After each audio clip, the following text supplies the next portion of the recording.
What's up, everyone? It's Lan here with another episode.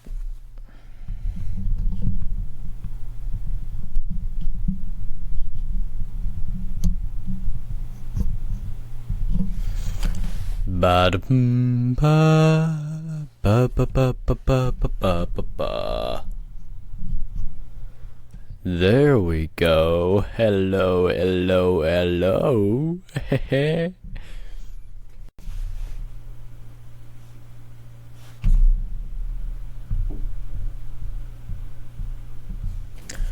What is up, everyone? It is Lan here with another episode of the Cheeseheadz Weekly Podcast.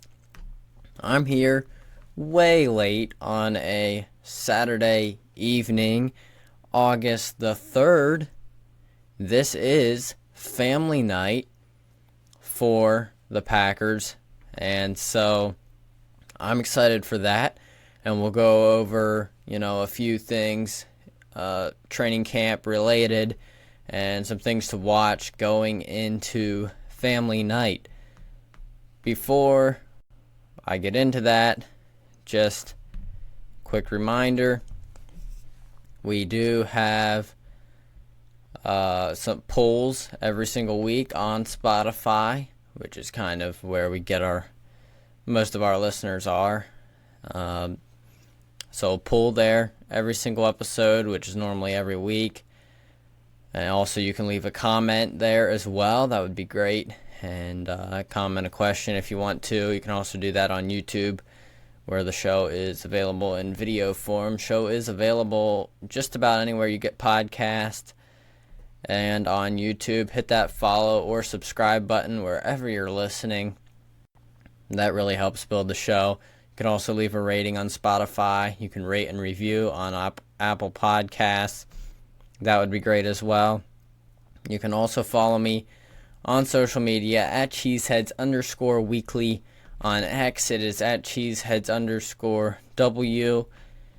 And new episodes come out every Tuesday. You can hit the bell icon on Spotify and or YouTube if you would like to be notified when a new episode comes out. This week was crazy busy for me, and so that kind of contributed to why this episode is so late. I may be recording or pre-recording some episodes because this month especially is crazy busy for me. We'll see what happens. It is kind of difficult when you're just kind of going over training camp stuff and reviewing, the practices, whatever it is. It does make it more difficult to pre-record episodes when you don't have a specific topic. We'll see what happens. Follow me on X to get, more updates, because that's where I will hopefully try to keep you informed when the show will be available. And of course, if you hit the bell icon, Spotify and YouTube, you can get notified when a new episode does come out if it is at an irregular time. This episode is for, last Tuesday. You may be listening to it, Sunday, Monday, Tuesday, a week from when it was supposed to be out. I do apologize for that. Did not anticipate not having time to do it. But this does, it's kind of a unique time right before family night. I realize probably most of you will be listening to this after family night, as I am recording this later in the day. But it would be great, and thank you everyone who did tune in and listen to this episode. Really appreciate all the support. Alright, so obviously breaking news, I'm sure you've never heard of it yet. Jordan Love signed his contract extension. Obviously this is very old news, but very exciting news nonetheless. My prediction did not exactly come true. I actually had them paying him a little bit more than they are paying him. So if we go over the contract here, he is getting 4 years, $220 million, average per year of $55 million. I had that at 56. This ties him for the highest paid with Joe Burrow and Trevor Lawrence as far as the average per year. However, he got the biggest signing bonus in NFL history of $75 million. The total guaranteed is $160.3 million, which is also the most, I guess, in the NFL. So he'll earn a base salary of $3.5 million, signing bonus of $75 million, a workout bonus of $500,000, while carrying a cap hit of $20,757,731 and a dead cap value of $107,830,924. So a good bit of guaranteed money. Yeah, this is, pretty significant. A significant amount of cash. Definitely the most. He is the highest paid quarterback in the NFL as far as everything, as far as the guaranteed and the signing bonus factors in. If he earns everything he can earn, it will be tied for 1 and 2. But again, the guaranteed money is more, so if he does not make some of it, if the quarterbacks there only make what they're guaranteed to make, he would be getting more. So some people, of course, would say, hey, this is too high. We're paying it. Why are we making him the highest paid guy in the league? I've talked about this some. Others have definitely talked about it, and that is that this QB market is in full bloom, so to speak. It is rising drastically, and it's not going to be stopping anytime soon. So the Packers got this done. It's pretty much, as far as the quarterbacks signing extensions, getting new contracts, as far as the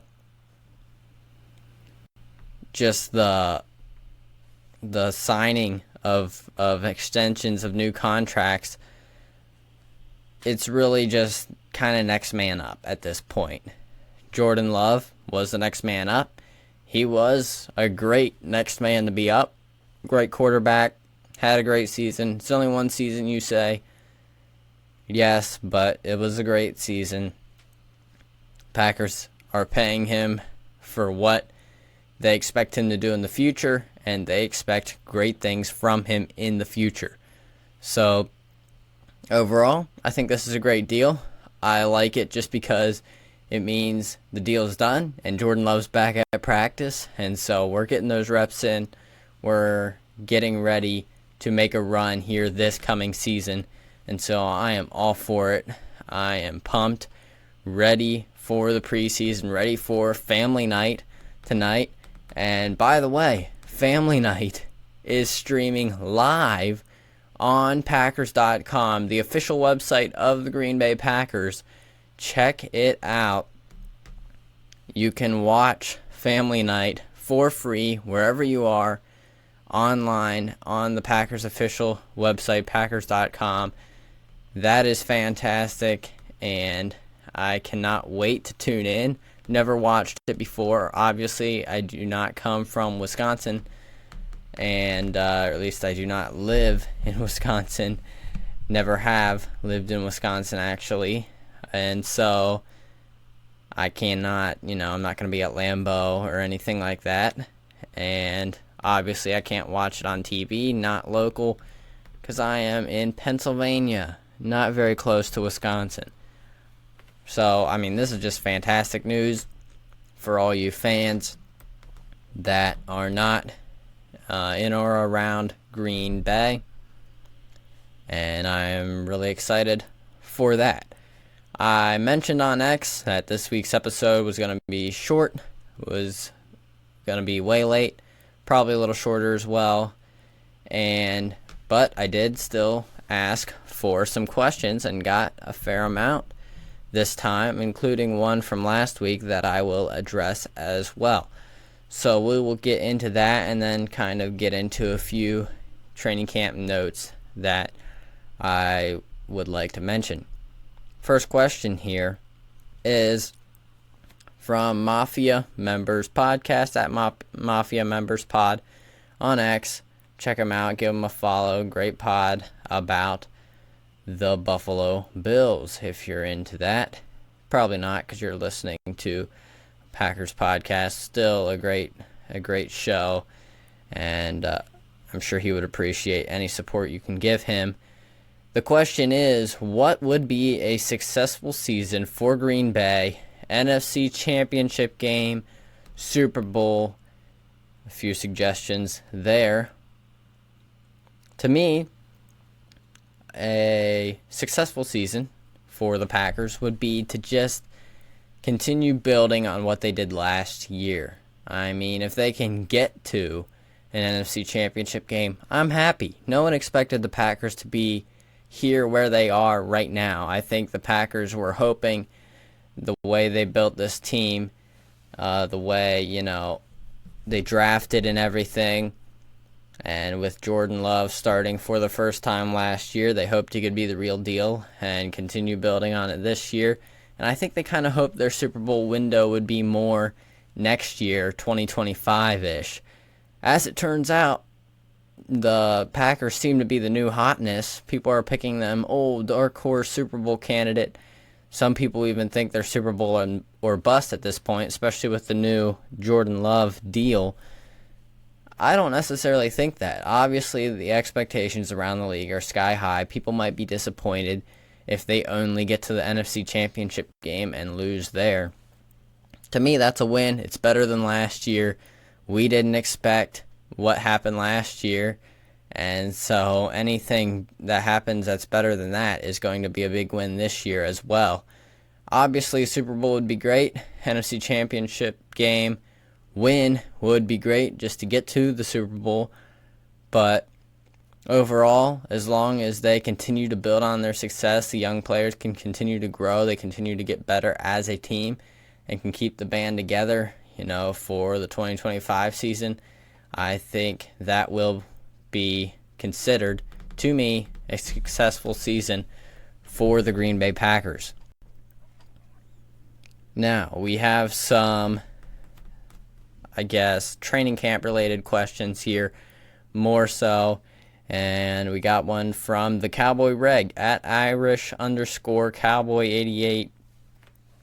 Left a question last week as well. The question is, do you see a boost in confidence from Jordan Love in this camp compared to last year? What's different about him, if anything? Now, I would say yes, I probably do see a boost of confidence. I mean, I'm not there, but as far as from everything you hear from the beat writers and everything like that, I think he's very confident right now. He's very much the leader. He's been continuing to grow as a leader, and that's the main thing I think that's different about him. Just his leadership ability and the fact that he has a full season of starting quarterback experience under his belt now. I feel like he just has really a better feel for how to lead his team here in Green Bay.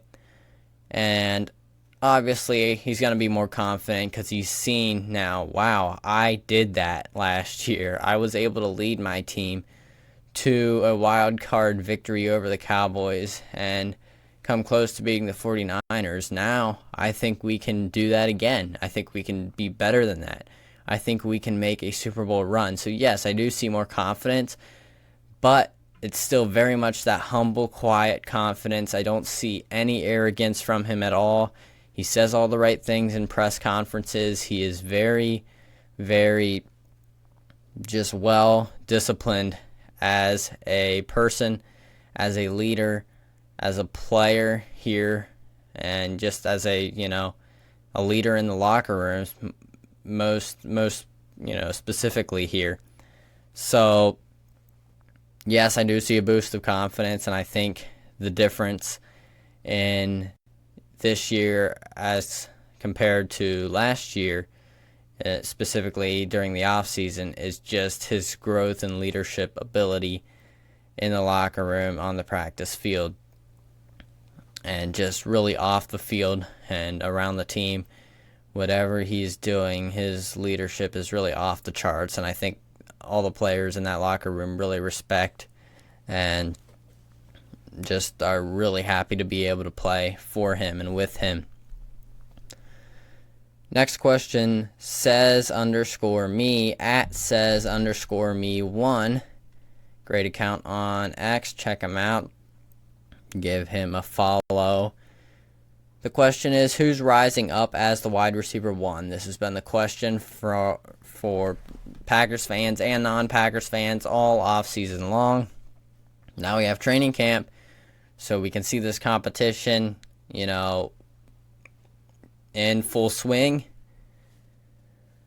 Who is, winning that, competition, if you can call it that? Well, I will maybe alter my prediction slightly from what I said, and I don't want to overreact to anything. It's still early in, training camp, for one thing. We haven't had any preseason games yet. Also, like I said, I don't think the Packers necessarily need a wide receiver one. I'm not sure they will necessarily have a wide receiver one because they don't need one. They like to spread the ball around.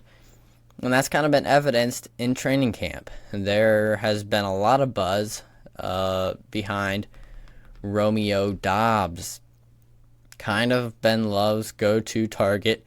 He really is the most experienced receiver on this team. Feels like one of the main leaders in the locker room of this receiver room. Again, very humble, quiet guy, but very much feels like the vet, the leader in this room. Has the most experience. Christian Watson and Samori Toure are both third-year guys as well, or entering their third year. But Watson's been injured. Toure obviously has not seen the field a whole lot. And so Romeo Doubs feels like the main guy and kind of the guy to beat, I guess, for the wide receiver one role. Kind of was Love's go-to target last season. And, I think people kind of got name fatigue with him. Kind of got, he's just the boring, kind of just a guy, and people were kind of enamored with Wicks and Reed. I certainly was too, and guys like Watson and Doubs, no one's thinking about them. Doubs has been making headlines, he's been beating Jair Alexander in one-on-ones, running some fantastic routes, making some terrific catches. And we already knew he had great hands, but he has not been dropping anything, and he's had some difficult ones. I'm excited to see him tonight, see what he can do as far as, doing drills at family night and matched up against Jair Alexander likely. But he's not, done growing as a player yet. He is still ascending as a player. I talked about that a couple episodes ago as well. Also posted a clip on social media about my, discussion with myself of Romeo Doubs.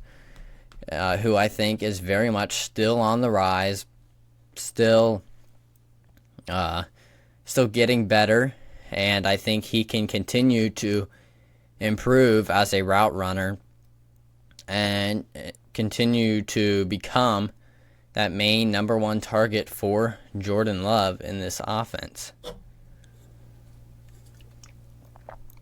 So I do think he's kind of the guy on the rise. Now, a couple days ago, it was the Dontavian Wicks show, and he was open nonstop. Jordan Love just kept going back to him.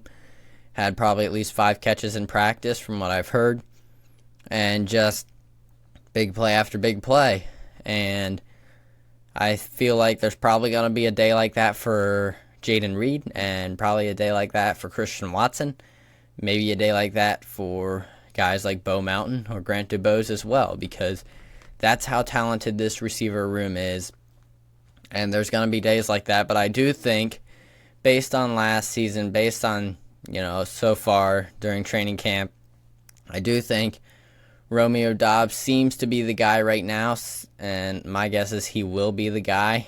He was the most reliable, and as they say, the best ability is reliability. And so just to be able to stay healthy and stay on the field is terrific. And he was the most reliable receiver on last year for the Packers. So I think he will continue to be the main target for Love until, someone like Dontavian Wicks, Jaden Reed, Christian Watson, or someone else, just ultimately outperforms him and shows that he's better. And then, Jordan Love might look to them a little bit more. But ultimately, they're going to spread the ball around, and I don't think they really need a go-to guy.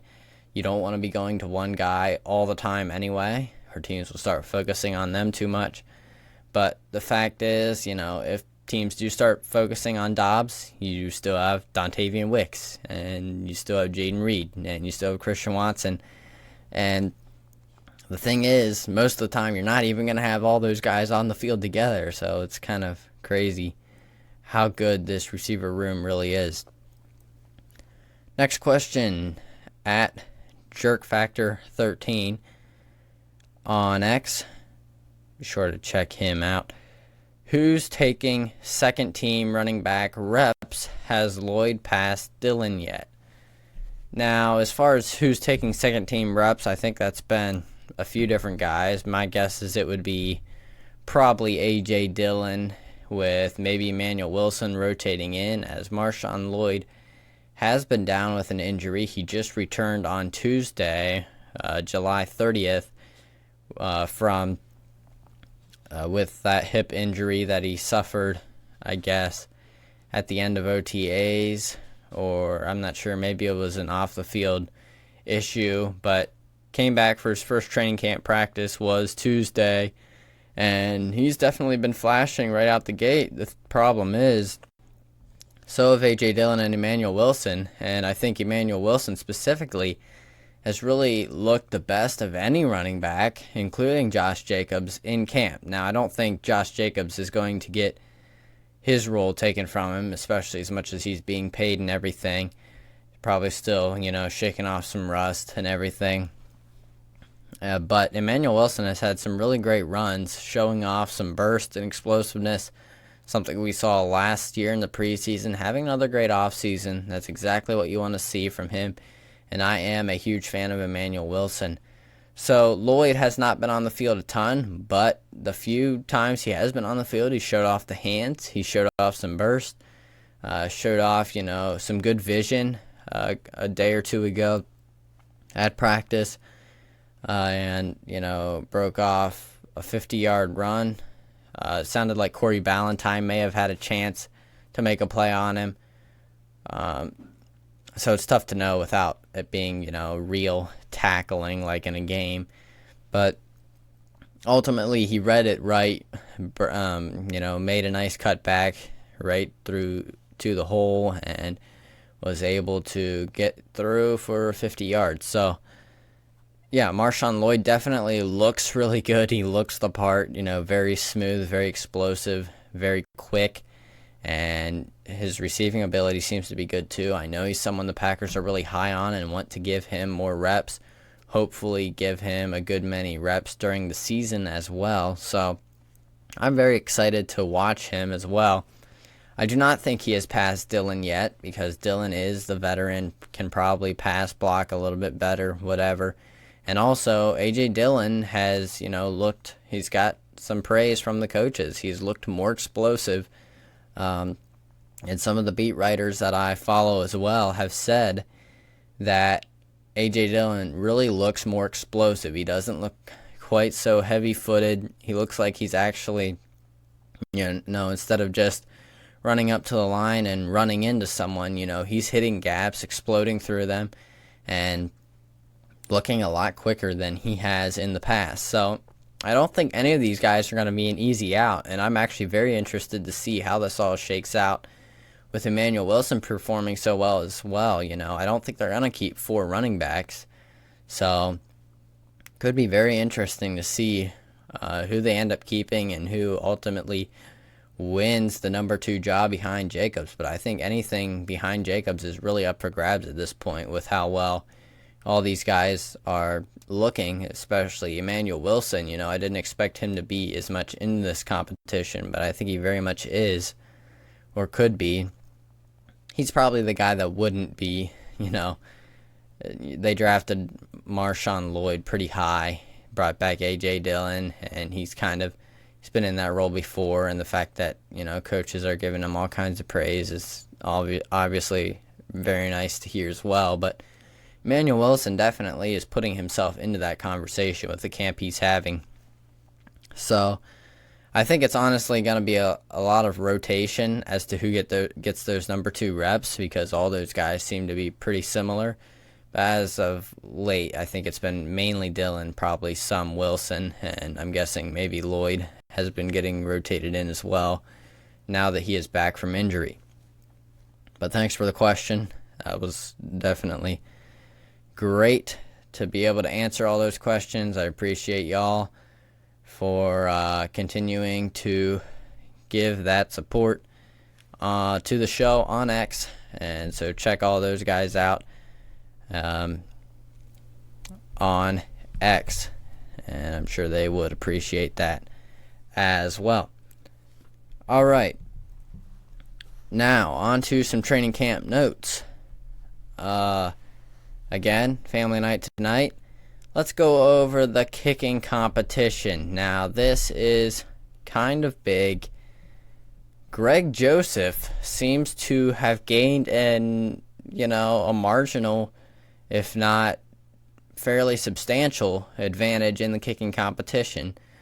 I think family night kicks are going to be, they're going to carry a good bit more weight as to who is, leading this competition. But Carlson is, in a little bit of a slump, I guess. And Greg Joseph went a perfect 6 for 6, I believe, on, maybe I should just,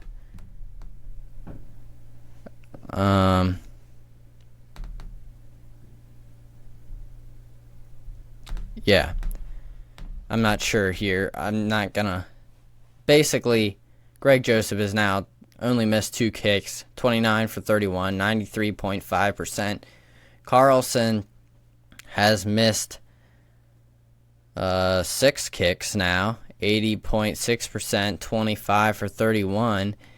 He missed, I believe it was 3 kicks, only went 3 for 6 on what it would have been Thursday at practice. And Joseph is, taking a little bit of a lead when I thought Carlson may have had a slight edge, just being with the fact that he's been in Green Bay as well and is younger, whatever. But Joseph making a statement here, and so I'm not going to overreact to this. I've kind of been pretty vocal in the past that I want Carlson to win this competition. That's who I'm rooting for. He still is very much in this, okay? This is not determined yet. Family night will certainly play a pretty big factor, and also the kicking in preseason games will carry a good bit of weight as well as to who could potentially be the starting kicker for Green Bay this year. So definitely something to watch tonight. Let me see, what else do we have here? Some players to watch tonight, and I did not actually compile a list. Got some ideas and I'm looking at a list currently from Packers Wire. But I'm excited. Well, obviously a player to watch is Anders Carlson. Would like to see him get things back on track. Also, Evan Williams, the safety. I mentioned he got starting tight end reps to start training camp opposite Xavier McKinney. Now, they've been kind of rotating guys. It's been him, Anthony Johnson Jr., and Javon Bullard rotating, but I think everyone kind of expected it to be Javon Bullard day one, and it seems like, it's very much a competition with all 3 of those guys making plays, and Evan Williams perhaps making the most plays. He has been delivering on a consistent basis. even when he's with the ones, he's been getting his hands on the ball, picking off some passes. He's been very impressive to start training camp, and so I'm excited to see what he can do on family night. 4th round pick for the Packers this year, and so that would be fantastic. I'm sure there's plenty of other players to watch. Romeo Dobbs. Grant DuBose has drawn some praise from coaches like Matt LaFleur, and so he'll be interesting to watch as well, and plenty of others to watch. But yeah, just excited to be able to see, that. Yeah, I mentioned the running back battle. That's going to be another one to watch. So there's certainly some interesting things developing here in camp, and definitely some good things to watch here on family night. One more thing I would like to mention, Jordan Morgan seems to be sort of almost solidifying himself as perhaps the starting right guard day one for the Packers. He has been getting pretty consistent number 1 reps at right guard in place of Sean Ryan, who kind of had that job. No one really ever had it on lock. Rasheed Walker seems to have left tackle on lock. To me, right now, it seems like the starting 5, and it's been kind of consistently this way. Obviously, some injuries have kept some guys out, like Zach Tom. But I think the starting 5 for week 1 seems like it's going to be Rasheed Walker, left tackle, left guard, Elton Jenkins, center Josh Myers, right guard Jordan Morgan, right tackle Zach Tom. And I think that's kind of what they've decided is going to be their best 5, is going to be their starters for week 1 at this point. So that should be interesting. Also, I'll just quickly go over some injuries here, if I can find them real quick. I believe Josh Jacobs has a minor groin injury that he exited with, so that's something to monitor. But I think he said after practice that if there was a game, he would be playing. So I guess that means it's not too severe. I will just scroll down here using the good old X machine. Here we are. And I guess on Thursday was their last practice. They had a good many rest days. Elton Jenkins, Rashawn Gary, Preston Smith, and Kenny Clark all resting. So gave some of the younger guys a chance to get some reps with the ones. Josh Myers had another personal day. He's had a couple of those throughout the training camp. Something to monitor. Hopefully everything's all right with him in his life at the moment, and he can get continue to get more reps there. I think he still has another level he can reach and play at center. So it'd be great if he could get back with the team and continue to develop. As far as new injuries, Josh Jacobs, I already mentioned a minor groin injury. Edgerrin Cooper, hip injury. I believe that is fairly minor as well. Don't know a ton about it, though. Don Callis, a recent pickup at cornerback who really got toasted in, was it Thursday's practice or Wednesday? I don't know. The practice before he got injured, he got absolutely toasted multiple times for big plays down the field, and then he injured his hamstring. So he could be out for a while. Got to take it, pretty slow with the hamstring injuries. Speaking of which, Carrington Valentine also has a hamstring injury. It seems like from everything we've heard from Matt LaFleur and others, that this is going to be something that they take very slow. They don't want to re-injure this thing. Valentine, another guy kind of similar to Stokes. Excuse me, very similar to Stokes, just really relies on that speed. And Stokes struggled with hamstring injuries for the majority of last season, so I think they're going to play it very safe for Valentine. And so he could definitely be out for an extended period of time, and I don't expect to see him tonight.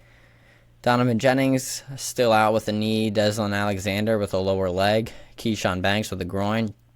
And Tucker Kraft is out on the PUP list with that pec injury. Sounds like he really wants to get back out there, but has not yet been medically cleared. But a return could be imminent for Tucker Kraft, which would be big for the offense.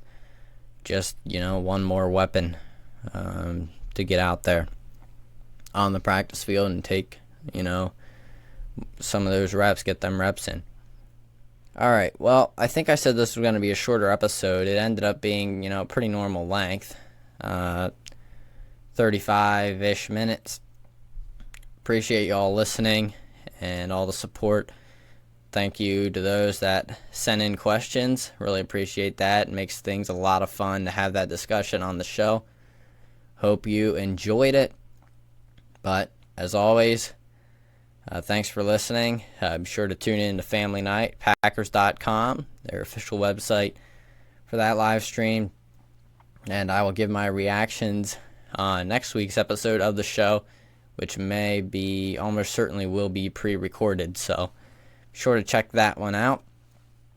But that will do it for me today. Go Pack Go.